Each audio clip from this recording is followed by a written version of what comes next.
어떻습니까? 여러분 우리 교회 오니까 어떻습니까? 행복하죠? 네, 여러분의 가정은 어떻습니까? 행복하셔야만 합니다. 믿음의 고백을 하겠습니다. 예수님 안에 나는 행복합니다. 예수님 안에 나에게 기적이 일어납니다. 아멘. 믿음이 없이는 하나님을 기쁘시게 못하나니 하나님께 나아가는 자는 반드시 그가 계신 것과 그를 찾는 자들에게 상 주심을 믿어야 할지니라. 히브리서 11장 6절이었어요. 오늘도 여러분의 믿음대로 하나님 거룩한 복된 자리에 나와 예배하는 줄 믿습니다. 그렇죠? 자, 오늘은 특별히 또 성탄절이긴 한데 제가 성탄절을 맞이한 날 중에 가장 또 성도는 적게 나왔지만 성탄절에 가장 기쁘고 또 웃음도 나고 행복한 성탄절입니다. 왜 그런지 아세요? 김승장 원사님 때문에. 사슴코라고 와갖고 제가 아까 사무실에서 봤는데 빵 터졌는데 제가 뭐라고 말을 못했어요. 그냥 기쁜 날이에요, 여러분. 그래서 제가 잠깐 사무실에서 찾아본 게 뭐냐면 이거였어요. 코스프레이어라는 말이 있어요, 여러분. 코스프레이. 아, 이거 괜찮겠다. 성탄절날 코스프레 이것도 괜찮겠다라는 하나의 문화적인 형상이 갑자기 떠올랐고, 아, 이렇게 해도 재밌겠다. 예배가 교회도 괜찮겠다라는 생각을 한번 해보는데 이게 무슨 말이냐면 코스프레라는 말이 있습니다. 코스프레라는 말은 뭐냐면 이게 두 단어가 합성어예요. 쉽게 얘기하면 코스튬이라는 의상을 코스튬이라 그러고요. 그 다음에 플레이를 놀다라고 얘기합니다. 그래서 이 두 개의 합성어로 코스프레라고 얘기합니다. 그럼 코스프레는 뭐냐? 만화나 영화나 게임이나 애니메이션에 등장하는 인물을 내가 그대로 따라하는 거예요. 머리도 따라하고 화장도 따라하고 의상도 따라해서 그 장면을 내가 따라해서 함께 모이는 거예요. 이거는 어디서 발전했냐면 일본에서 발전했거든요. 일본에 이런 축제들이 참 많아요. 그런데 한번 생각해 봤어요. 문화를 선도해야 될 기독교인들이 문화에 좀 뒤처지지 않는가? 저는 이거 권사님에게 아이디어를 얻었어요. 이거 참 재밌는 거더라고요. 그래서 나중에라도 교회 학교라든가 중고등부라든가 뭐 청년들이나 있으면 이렇게 좀 한번 해보려고 해요. 코스프레 하는 거예요. 오늘도 저는 뭘 맞췄냐면 녹색을 맞췄고요. 저희 아들은 빨간색을 맞췄고요. 저희 사모는 권사님 빨간색을 맞추셨어요. 네, 이렇게 맞췄어요, 우리가. 이런 것들이 별거 아닌 것 같은데 뭐 우리는 세상을 따라하는 게 아니고요. 세상을 따라하는 게 아니라 그런 것을 통해서 내가 예수님의 탄생을 기뻐한다는 거예요. 그런 걸 우리가 좀 해보면 어떨까 하면서 웃기도 하고 그러면은 사진도 찍게 되고 서로 재미가 있고 즐거운 성탄절이 돼야 되지 않을까요? 요즘 성탄절이 너무 희석되어졌고 성탄절이 너무 즐거운 게 아니에요. 성탄절이 무거워졌어요. 왜냐하면 발표도 못해요. 이분날 행사도 못해요. 직장 25일 날 안 쉬는 직장들이 많아요. 직장에 있으니까 다 회사들 또 출근해야 돼요. 아니 빨간 날인데 직장을 가야 하는 생각을 해버리니까 이제는 점점 예수님의 탄생을 사람들이 잊혀져 가고 있다는 거였어요.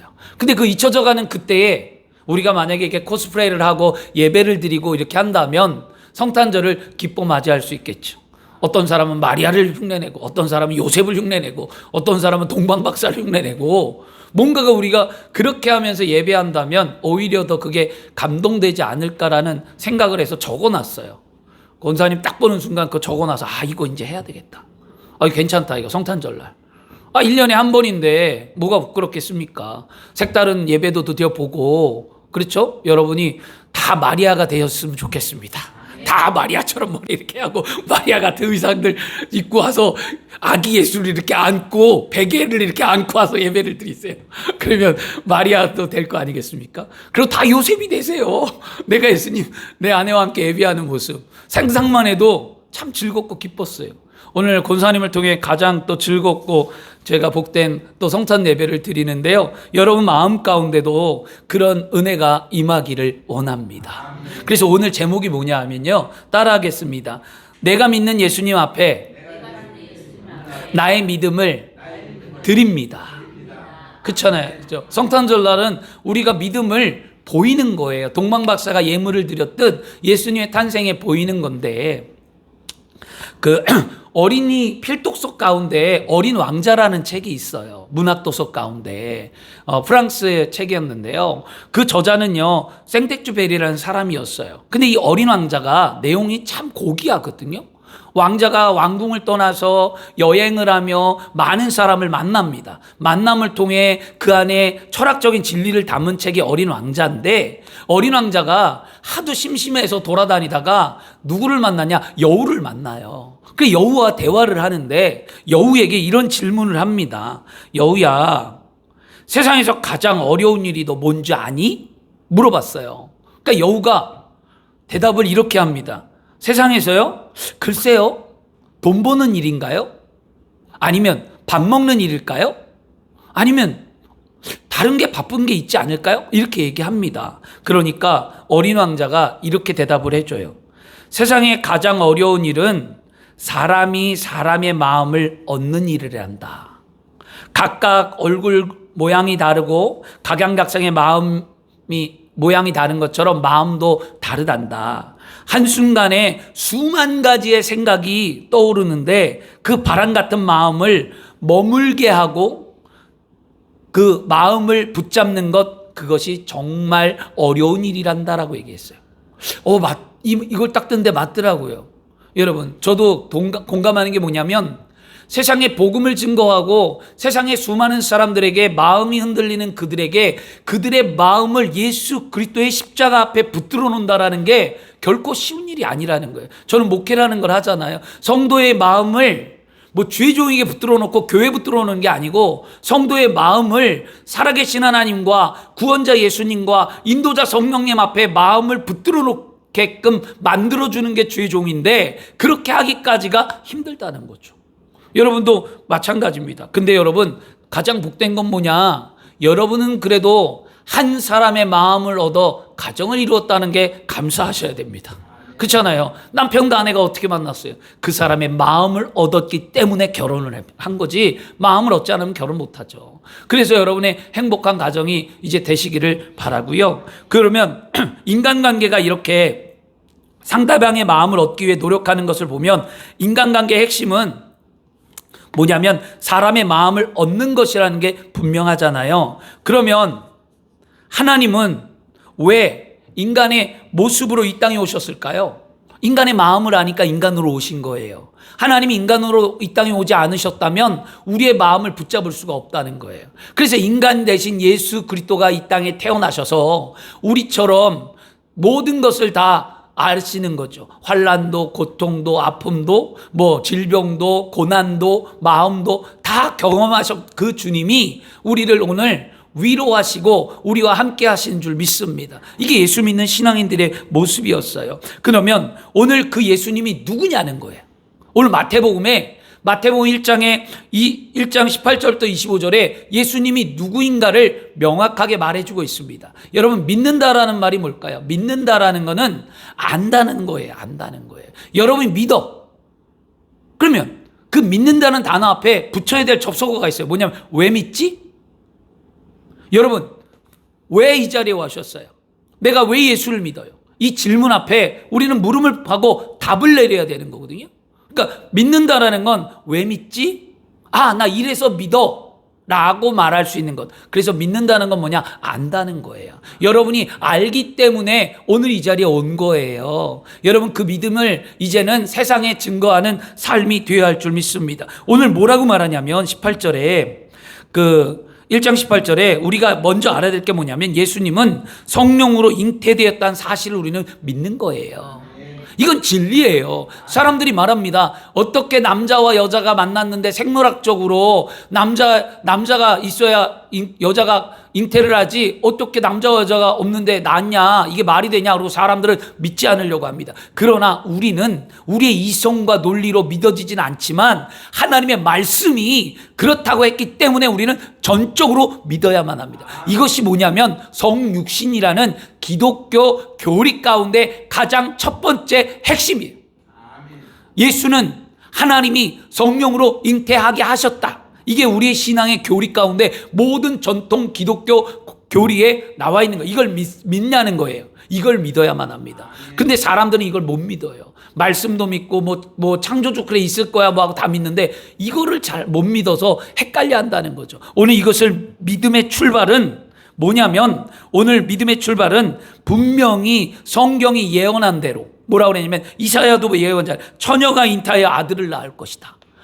구약의 이사야 선지자는 처녀가 잉태하여 아들을 낳았는데 그 아들이 우리의 임마누엘의 하나님이 된다라고 구약에 예언을 했는데, 정말 신약에 와서 마리아 처녀가 잉태하여 아들을 낳고 그 아들이 예수 그리스도가 되셨다라는 거죠. 그래서 예수님의 탄생 가운데 우리가 기쁜 건 뭐냐? 예수님이 날 위하여 성육신하고 이 땅에 오셨다라는 거예요. 이 교리가 첫 번째 믿음의 시작이에요, 여러분. 다른 게 아니에요. 뭐 물질, 환경, 자녀, 뭐 육체 고침, 어떤 내 필요를 채워서 믿었다? 그러면 여러분 다시 생각해 보셔야 돼요. 믿음은 첫째 출발은 뭐냐?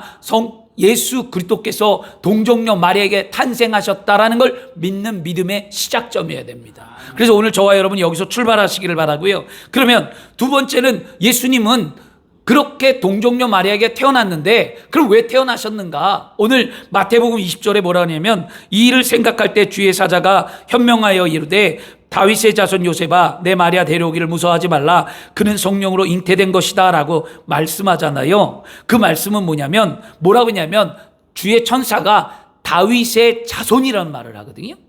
다윗의 자손이라는 얘기를 합니다. 이건 뭐냐면, 요셉을 다윗의 자손이라고 불렀다는 것은 예수님의 족보상 다윗의 혈통에서, 구약은 뭐라고 얘기하죠? 다윗의 혈통에서 메시아가 난다라고 구약은 누누이 말해 주었어요. 다윗의 혈통에서 메시아가 날 거다, 메시아가 날 거다. 그 메시아를 구약에서부터 신약까지 몇 년이 걸린 줄 아십니까? 몇백 년을 기다렸어요. 이사야가 예언하고 예수님이 태어날 때가 약 600년이 흘렀고요. 이사야가 끝나고 말라기가 끝나고 난 다음에 구약의 마태복음이 시작할 때를 성경의 역사학적으로 중간 시대라고 하는데, 그 중간 시대에 하나님은 아무 말씀을 안 하고 침묵하셨는데 그 침묵의 시간이 무려 200년에서 300년이에요. 그런데 그 200년, 300년 동안 침묵하고 있을 때 사람들은 뭐라고 말했냐? 다윗의 혈통에서 우리를 구원할 메시아가 나신다고 하나님이 말씀하셨으니 다윗의 혈통에서 찾자는 거였어요. 그래서 늘 아기가 태어나면, 다윗의 혈통에서 태어나면 이가 메시아인가? 그들이 늘 유념하고 보았다라는 거예요. 그런데 오늘 분명히 구약에 말한 다윗의 혈통인 요셉이라고 얘기하잖아요. 다윗의 혈통에서 태어났다고 말씀한 건 뭐냐? 예수님이 족보상 다윗의 혈통에서 나오게 될 메시아임을 강조했다는 거죠. 분명히 예수님은 구약에 예언한 왕으로 이 땅에 오신 줄 믿습니다. 이게 우리의 신앙이었어요. 그리고 세 번째 뭐였냐면요, 뭘 우리가 알고 믿어야 되냐면, 예수님은 자기 백성을 뭐예요? 구원자로 오신 구주라는 사실을 믿는 거죠. 21절에 말하잖아요. 아들을 낳으니 이름을 예수래요. 아들을 낳을 거야, 요셉아. 근데 그 아들의 이름을 예수라고 하라고 천사가 말해 주었어요. 근데 그 예수라는 뜻이 뭐냐? 자기 백성을 구원할 자라는 거였어요. 그런데 여러분, 이 말이 왜 중요한가? 이제 요걸 풀어드릴게요. 주의 사자가 그렇게 말한 예수라는 이름이 원어로 가면, 이거는 그 헬레어의 예수고요. 히브리어로 가면 이 예수가 뭐냐면 여호수아예요. 여호수아라는 이름이에요. 그러면 예수아가 어떤 뜻이 있을까? 여러분 그걸 잘 보셔야만 합니다. 뭐냐면, 예수라는 이름은 모세의 후계자 여호수아를 헬라어로 바꿨을 때 이름이에요. 그래서 예수나 여호수아의 뜻이 같아요. 백성을 구원할 자인데, 구약을 한번 볼까요? 구약의 여호수아는요, 모세의 다음의 지도자가 되었잖아요. 그런데 모세의 다음의 지도자가 되어서 여호수아가 가나안 땅에 들어갈 때에 이스라엘 백성들을 이끌고 하나님의 약속의 땅, 젖과 꿀이 흐르는 가나안 땅에 들어가게 한 인물이 여호수아잖아요. 그러면 신약에 와서 예수님은 우리를 죄 가운데서 건져내셔서 하나님의 영원한 복락, 저 아름다운 하늘나라로 우리를 이끌어 가시는 분이 누굽니까? 예수님이라는 거죠. 그래서 자기 백성을 구원자라는 이름입니다. 그래서 여러분, 우리는 예수의 능력을 믿고 예수의 이름을 믿으면 구원받는 거였어요. 나의 모든 죄의 문제가 구원하실 예수님을 만나면 해결받는다는 거예요. 나의 모든 죄의 문제가. 예수는 구원자라는 것은, 구원은 건지는 자고, 건지는 자는 해결하는 자고, 해결하는 자는 도움을 주는 자인데, 내가 예수 앞에 있다는 것은 내 인생의 크고 작은 환난과 역경 속에서 건짐받고 하나님을 믿는 믿음의 삶을 살아가는 삶이 된다라는 거죠. 이게 우리의 믿음이 되어야만 합니다. 그게 예수님이었어요. 그리고 예수님은요, 그러면 그런 예수님, 성령으로 잉태됐어요. 그 다음에 예수님의 그 이름도 알았어요. 그 다음에 다윗의 혈통에서도 태어나셨어요. 그랬던 예수님이 이제 여러분 보니까 뭐라고 했냐면 임마누엘이라고 말해줘요. 23절에 보라, 처녀가 잉태하여 아들을 낳을 것이니 그의 이름은 임마누엘이라 하라 하셨으니 이를 번역한 즉 하나님이 우리와 함께 하시다. 여러분, 하나님의 속성은 뭘까요? 하나님은 늘 하나님의 백성들과 함께하기를 원하시는 분이었어요. 그래서 하나님이 천지창조를 하고 에덴을 만들고 아담과 하와를 만들고 늘 아담과 하와 속에 하나님이 함께 하셨는데 어느 순간 하나님의 관계가 아담과 하와에서 깨어졌죠. 뭐죠? 불순종이죠. 죄 때문에 깨어졌죠. 그리고 난 후에 인간이 이 땅에 내려오면서 생로병사가 찾아왔어요. 그런데 그렇게 인간이 살아가는 것을 하나님은 지켜보고 있다가 어느 때에 아브라함이라는 믿음의 한 사람을 불러서 이제 하나님은 모든 백성을 구원의 길로 이끌기를 원하셨던 거예요. 그래서 아브라함을 복의 근원으로 만드셔서 창세기 때부터 이제 시작된 역사가 있는 거죠. 그 택한 민족이 이스라엘 백성들인데 이스라엘 백성들을 가만히 살펴보세요. 하나님은 늘 함께하길 원했고 하나님은 늘 전능자고 하나님은 늘 지존하시고 하나님은 그들을 인도하고 보호하고 지키고 늘 하길 원했지만 그들이 불순종함으로 인하여 뭘 했습니까? 광야에 40년의 유랑생활을 하게 되었고요. 그들이 불순종을 함을 통해 그들이 고통과 아픔을 겪었다라는 게 구약의 역사의 이야기였어요. 여러분, 말씀이었어요. 그러면 오늘 그 임마누엘의 하나님이 예수 그리스도를 통해서 우리와 함께하기를 원하신다는 거잖아요. 그래서 임마누엘은요, 이름의 뜻은 어떤 사람에게도 주어진 적이 없고 존귀한 이름 오직 예수 그리스도를 통해서 성취되는 하나님의 약속을 담긴 이름이라는 거죠. 그 임마누엘의 하나님이 누구의 하나님이에요? 나의 하나님이에요. 나의 하나님, 나와 함께 하시는 그 임마누엘의 하나님. 그러므로 우리는 오늘 이렇게 고백해야 돼요. 뭐라고 고백하냐면 나에겐 불가능이 난 없다. 나에겐 가능한만이 있다고 존재해야만 합니다. 저도 이 말씀을 준비하면서 제 자신이 작아지거나 믿음이 힘들거나 어려울 때 이 말씀 준비하면서 오늘 큰 힘을 얻었던 게 뭐냐면 그래, 하나님이 나의 하나님인데 그 임마누엘의 하나님, 나와 함께하기를 원했고 지금까지 나를 인도하셨던 그 하나님이 내 삶에 분명히 역사와 기적을 만들 텐데 그 하나님의 이름을 높이며 하나님의 영광된 삶을 살아가야라고 마음을 오늘도 또 다시 부여잡았는데요. 여러분, 임마누엘의 하나님이 오늘 여러분과 함께 하십니다. 예수님의 탄생은 하나님이 나와 함께하기 위함이며 예수님의 탄생의 증거는 임마누엘 하나님이 내 속에 계신 거였어요. 그런 오늘 믿음이 되어야 할 줄 믿습니다. 이렇게 예수님이 태어나셨잖아요. 그런데 그 예수님이 태어난 걸 보니까 아주 오늘 놀라운 게 하나가 있는데 뭐냐면 하나님이 물론 계획하시고 하나님이 섭리하시고 하나님이 못하실 일이 없는 분이긴 하지만 하나님은 꼭 인간하고 일하신다는 걸 기억하셔야 돼요. 여러분, 하나님이 여러분과 일하길 원하십니다. 하나님이 여러분과 함께하길 원하십니다. 그 이유가 뭐냐면 오늘 예수님이 어떻게 탄생되었는지를 가만히 보세요. 뭐냐면 24절과 25절에 이렇게 말하죠. 요셉이 잠에서 깨어 일어나 주의 사자와 분부대로 행하여 그의 아내를 데려왔으나 아들을 낳기까지 동침하지 아니하였더니 낳음의 이름을 예수라 하라 라고 말합니다. 요셉이라는 경건하고 의로운 자를 통하여 하나님은 예수 그리스도가 이 땅에 태어나도록 만드셨잖아요. 그냥 마리아에게 임신하게 성령으로 임신하게 한 다음에 마리아 보러 그냥 태어나라고 했습니까? 아니잖아요. 마리아에게 성령으로 마리아가 잉태를 하고 난 이후에 하나님은 요셉이라는 사람을 들어 사용하셔서 하나님의 뜻을 이루셨다라는 거예요. 그러면 분명한 사실은 뭐냐? 하나님의 뜻이 이 땅 가운데 이루어지는 것은 하나님이 사람을 사용하신다는 거예요. 하나님이 오늘 여러분을 사용하실 줄 믿습니다. 무엇 때문에? 하나님의 나라와 영광을 위하여 쓰신다라는 거예요. 그러므로 내가 좀 연약해도, 내가 지식이 없어도, 내가 육체가 병들어도, 내 환경이 힘들어도, 내 마음이 무너져도, 내가 좀 남들과 보기에 내가 믿음이 없다라고 스스로 자부할 수 있을지 모르겠지만 하나님은 분명히 여러분을 들어 사용하심에 우리는 어떻게 할까요? 감사하셔야 돼요.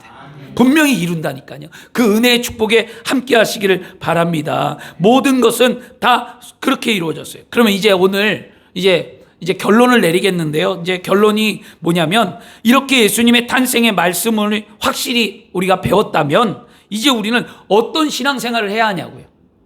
어떤 신앙생활? 듣는 것으로 끝나면 안 되고요. 성경은 들었으면 그거에 합당한 신앙생활의 모습도 분명히 말해 주었어요. 오늘 우리가 성탄절날 기쁨으로 예배한다면 그 기쁨의 예배를 통해 나의 신앙이 오늘 달라져야 될 줄 믿습니다. 성탄절을 맞이했으면 이제는 믿음이 더욱더 견고한 삶을 살기를 축원합니다. 믿음 흔들리지 마세요. 아까 뭐라 그랬어요? 사람의 마음을 얻는 것이 힘들다고 했잖아요. 수만 가지 생각들이 들어오고 뭐 파도와 같이 요동치는 가운데에 여러분 빈틈을 보면 마귀가 빈틈을 찾아오죠. 자, 여러분 예수님을 판 가룟 유다가 왜 예수님을 팔았을까요? 예수님을 팔게 된 동기가 있었어요. 그는 예수님께 불만이 있었고 예수님이 이 땅에 오셔서 로마 압제에서 자신들을 해방시킬 줄 알았어요. 가룟 유다는 왜? 정치적인 압박이 있었고 로마가 유대인들을 힘들게 하니까 메시아라는 개념은 왕으로 오셔서 우리의 압제받는 고통 속에서 해방하기를 원했는데 예수님이 오셨어요. 메시아예요. 능력도 있었어요. 하늘에서 소리도 들렸어요. 뭐 여러 가지 일들을 나타내셨어요. 그러면서 유다의 마음은 뭐냐? 그래, 곧 때가 되었구나. 예수님이 저 권능과 능력으로 로마를 물리칠 거야 했지만 예수님은 거기에 관심이 있었습니까? 없었어요. 예수님은 어디에 관심이 있었습니까? 낮은 자리에 관심이 있었어요. 가난한 자에 관심이 있었어요. 소외된 자들에게 관심이 있었어요. 그들을 위로하고 그들과 함께하고 있으니까 유다 마음에 불편이 들어왔어요. 그 작은 틈에 마귀가 찾아와서 성경은 뭐라고 얘기합니까? 유다의 생각 속에, 마귀가 유다의 생각 속에 예수를 팔 마음을 넣어 주었다.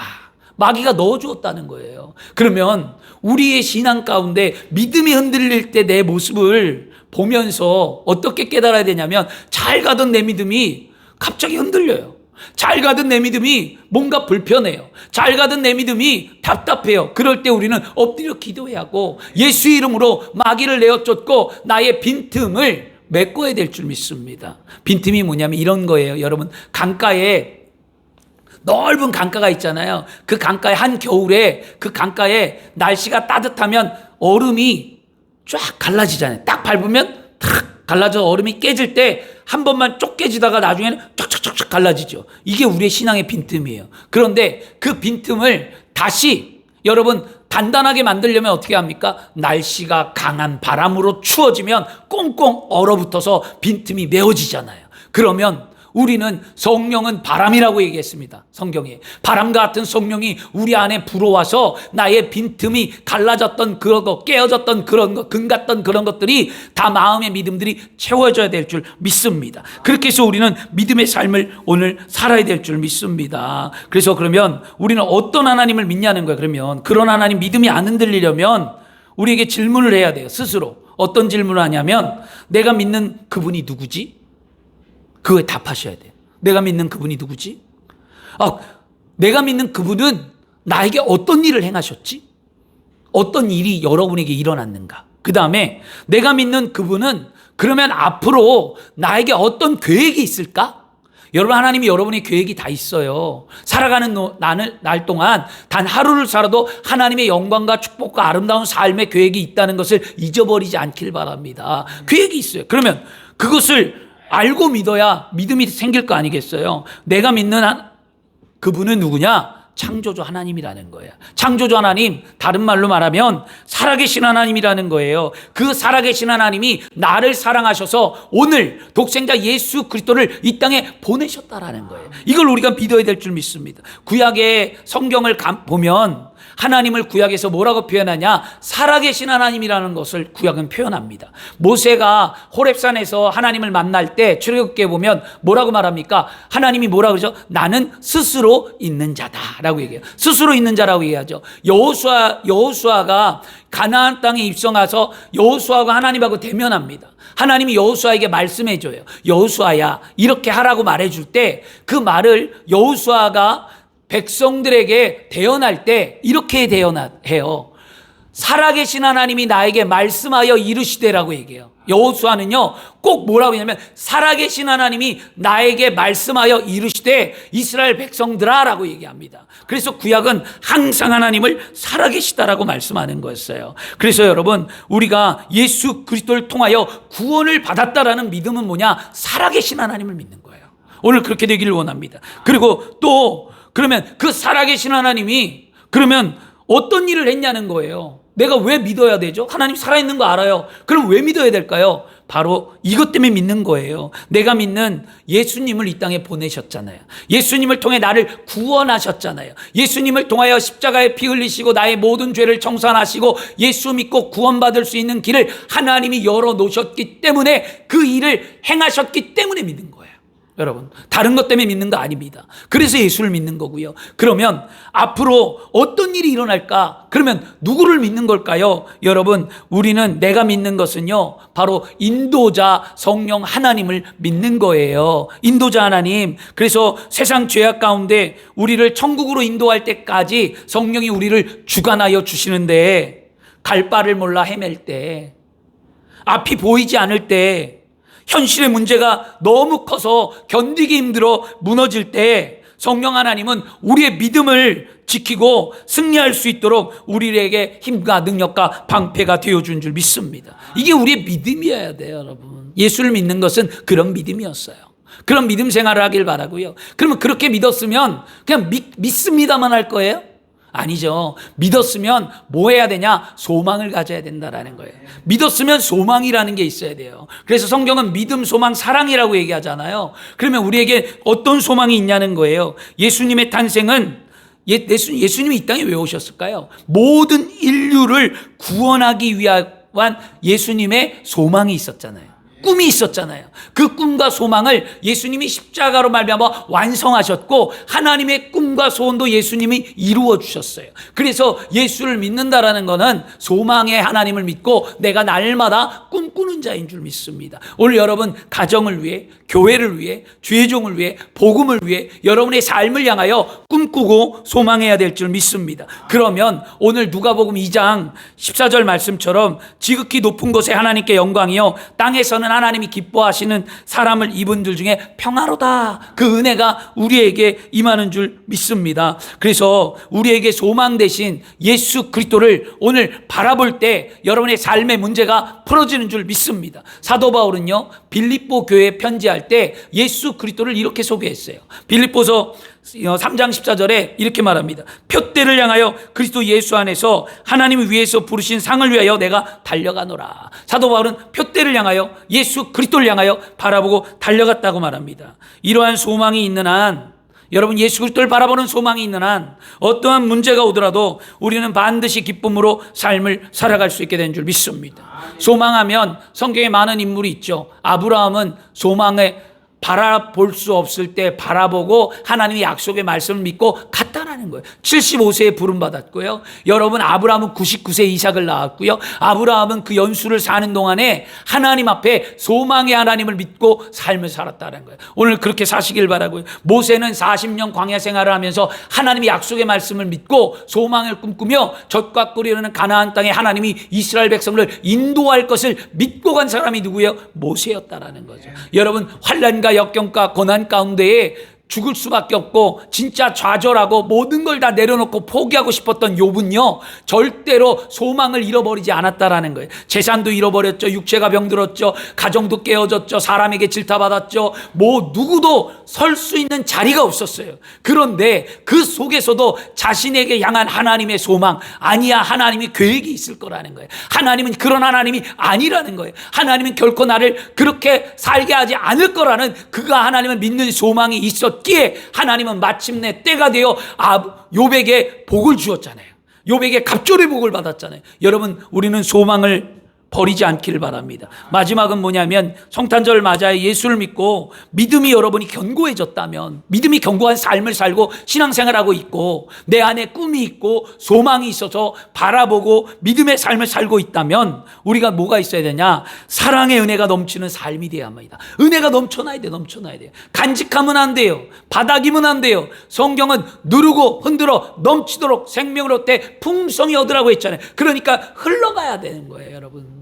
여러분이 여러분의 삶에 웃음이 흘러가고, 여러분의 삶에 건강이 흘러가고, 여러분의 삶에 물질이 흘러가고, 여러분의 삶에 나눔이 흘러가고, 여러분의 삶에 은혜가 자꾸 흘러가야 됩니다. 그런 흘러가는 삶을 살아가도록 하나님 앞에 쓰임 받으시길 바랍니다. 그렇잖아요. 오늘 예배가 왜 즐겁다 그랬어요? 주의 종이 즐거우면 여러분 오늘 은혜 받고 다 즐거운 거예요. 즐거우면 권사님이 그 사랑의 은혜가 흘러 넘친 거예요. 기쁨이 넘치니까 넘치는 거거든요. 그러니까 내가 뭔가 하는 것들, 내 행동이나 내 말이 사람을 살리고 환경을 이룰 수 있는 것을 여러분이 간직하고 사랑의 은혜를 나누는 삶이 되어야 할 줄 믿습니다. 그래서 여러분 뭐라고 말합니까? 고린도전서 13장 13절에 분명히 얘기하잖아요. 그런즉 믿음, 소망 이 세 가지는 항상 있대요. 믿음도 있고 소망도 있고 사랑도 있대요. 그러나 그 중에 제일이 뭐다? 사랑이라고 얘기해요. 믿음, 소망, 사랑 중에 왜 사랑이 제일인가 봤더니 사랑은 하나님의 속성이기 때문이에요. 하나님의 마음이기 때문이에요. 여러분, 사랑이 있어서 믿음이 생기고 믿음이 있어서 소망이 생긴 거잖아요. 그렇잖아요. 그렇죠? 그래서 여러분, 소망이 없는 믿음은 천국을 바라볼 수 없고 사랑이 없는 믿음은 죽은 믿음이기 때문에 우리에게 믿음, 소망, 사랑 중에 가장 중요한 건 사랑인데, 이 믿음과 소망과 사랑은 유기적인 관계에 있는 거예요. 유기적인 관계라는 건 무슨 뜻이냐면 전체가 구성하고 있는데 각각 부분이 서로 연결되어 있다는 거예요.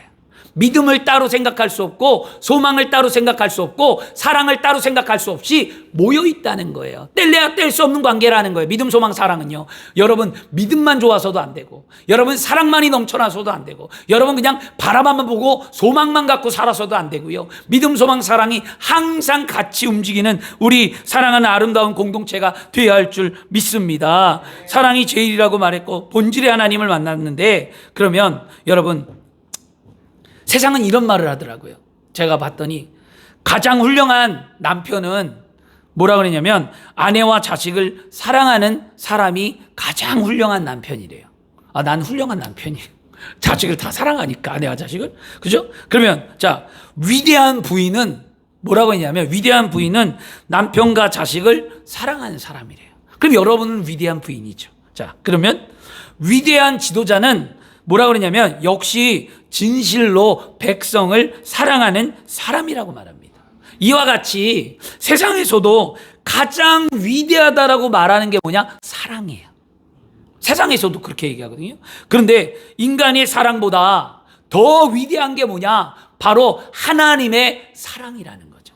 그 하나님의 사랑의 증거가 뭐예요? 오늘 예수 그리스도가 이 땅에 태어난 성탄절의 증거였어요. 여러분, 예수님이 이 땅에 왜 태어났어요? 하나님의 사랑의 증거로 태어났어요. 하나님의 사랑의 증거가 무엇으로 열매를 맺었습니까? 십자가의 은혜로 열매를 맺었습니다. 십자가 은혜로 열매를 맺었는데 그 열매를 우리가 어떻게 누리게 되었습니까? 사망 권세 이기고 부활의 열매를 누리는 삶을 살게 하셨다는 거죠. 이게 하나님의 계획과 섭리와 뜻 아래 있는 뭐예요? 하나님의 사랑의 완성이었습니다. 그 사랑을 우리가 오늘 알았다면 이제부터 사랑하는 삶으로 살아가기를 그리스도 이름으로 축원합니다. 말씀 마치겠습니다. 여러분, 성탄절을 통해 말씀을 배웠어요. 예수님이 어떻게 이 땅에 왔고 어떤 삶을 살고 무엇 때문에 왔는지 정확하게 배웠어요. 그리고 그 말씀을 듣고 나의 믿음과 소망과 사랑을 어떻게 삶을 살아가야 되는지도 우리는 오늘 배웠습니다. 이스라엘 백성들이 오래전에 멸망한 이유에 대하여 성경은 말해주고 있어요. 이스라엘 백성들이 멸망을 하거든요. 북이스라엘도 멸망하고 남유다도 멸망하고 다 멸망해버렸어요. 이스라엘 나라가. 멸망한 이유가 뭐냐? 선지서에 다 기록되어 있어요. 이사야도 말했고 에레미야도 말했고 하박국도 말하고 말라기도 말하고 다 말해요. 거기 말하는 초점이 뭐냐면 이거였습니다. 내 백성이 나를 아는 지식이 없기 때문이라는 거예요. 내 백성이 나를 아는 지식이 없다는 거예요. 뭐냐? 하나님의 말씀을 잊어버리고 돌아섰다라는 거예요. 여러분, 인생이 망하거나 여러분 진짜 어려움을 언제 겪냐? 하나님 떠나면 겪어요. 말씀 떠나면, 하나님 떠나면 인생 패가망신하는 거거든요. 이스라엘 백성들이 그걸 보여주었는데도 이렇게 우리는 알면서도 아직도 깨어지지 않는다면 여러분 그거 하나님 앞에 회개하셔야만 합니다. 그래서 오늘도 감사하고 깨어져서 우리가 어리석은 자가 되지 말고 지혜로운 자가 되어서 여러분 말씀을 듣고 여러분 생각하고 결단했으면 행동하는 삶이 되어야 할 줄 믿습니다. 우리 안에 믿음과 소망과 사랑을 가지고 신앙생활 하리라고 오늘 다짐하시기를 바랍니다. 그래서 믿음이 더욱더 견고해지기라고 기도하시고 그 견고한 믿음 가운데 하나님이 주신 소망을 꿈꾸고 바라보고 살기를 여러분 기도하시고 그 하나님이 소망하는 것을 바라보고 살 때에 내 안에 하나님의 말씀의 은혜로 말미암아 사랑이 충만해져서 나누고 베풀고 구제하고 선교하고 사랑이 넘치는 이 그리스도인이 되리라고 여러분 고백하시고 기도하시길 바랍니다. 사랑 쉽지 않아요. 사랑하려면 헌신해야 돼요. 사랑하려면 내가 죽어져야 돼요. 사랑하려면 내 간과 쓸개도 다 빼야 돼요. 이거 절대 쉽지 않아요. 형식적인 사랑으로는 아무 열매를 맺을 수 없어요. 사랑에는 수고와 노고가 필요하잖아요. 하나님도 그랬고 예수님도 그랬다라는 거예요. 그거 여러분 얼마나 어렵겠냐고요. 오늘 그런 삶이 되기를 원합니다. 그래서 여러분들이 이제는 아름다운 열매를 맺고 여러분의 삶에 흘러넘쳐나고 그리스도의 은혜가 충만하기를 축원합니다. 기도하겠습니다. 좋으신 아버지 하나님 감사합니다. 오늘 하나님께서 우리를 사랑하여 주시고 믿음 안에 살게 하시며 하나님 복된 삶을 살아갈 수 있도록 인도하여 주심을 감사합니다. 오늘 하나님 앞에 믿음으로 간절히 또 기도할 때 우리 사랑하는 성도들이